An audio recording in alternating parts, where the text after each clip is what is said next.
കോഴിക്കോട്ടേക്ക് വന്നാൽ കോഴിക്കോട് കൊടുവള്ളിയിൽ യുവാവിനെ തട്ടിക്കൊണ്ടുപോയ ഒരു കേസിൽ 2 പേരെ കൂടി പോലീസ് ഇന്ന് പിടികൂടി.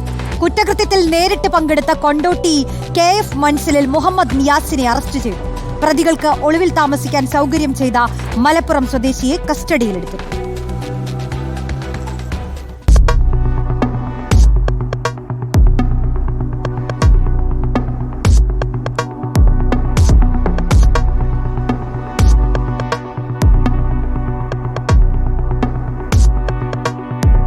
ആയുധധാരികളായ ഒരു സംഘം പട്ടാപ്പകൽ വീട്ടിലെത്തി യുവാവിനെ തട്ടിക്കൊണ്ടുപോയതിൽ പകച്ചുപോയ പോലീസ് കൃത്യമായ അന്വേഷണത്തിലൂടെയാണ് പ്രതികളിലേക്ക് എത്തിയത്.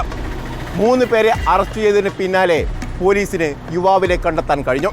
പിന്നീട് കേസിൽ നേരിട്ടുൾപ്പെട്ട ഒരാളെ അടക്കം 2 പേരെയാണ് ഇന്ന് പോലീസ് അറസ്റ്റ് ചെയ്തിരിക്കുന്നത്.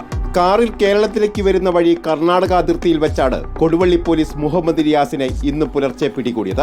ഇയാൾ സഞ്ചരിച്ച കാറും കസ്റ്റഡിയിലെടുത്തു.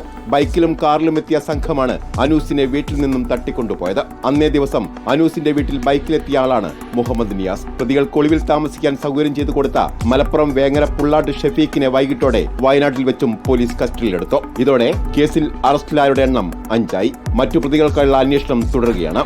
അനൂസിന്റെ സഹോദരനുമായുള്ള സാമ്പത്തിക ഇടപാടാണ് തട്ടിക്കൊണ്ടുപോകലിന് പിന്നിലെന്നാണ് പോലീസ് നൽകുന്ന വിവരം. സംഘം വാടകയ്ക്കെടുത്ത വാഹനങ്ങളുടെ ഉടമകളും കഴിഞ്ഞ 12-ന് സംഘം കിഴക്കോത്തെത്തിയപ്പോൾ കൂടെയുണ്ടായിരുന്ന മുഹമ്മദ് ഷാഫിയുമാണ് നേരത്തെ അറസ്റ്റിലായത്. എന്നാൽ തട്ടിക്കൊണ്ടുപോകലിൽ ഇവർക്ക് നേരിട്ട് പങ്കില്ല.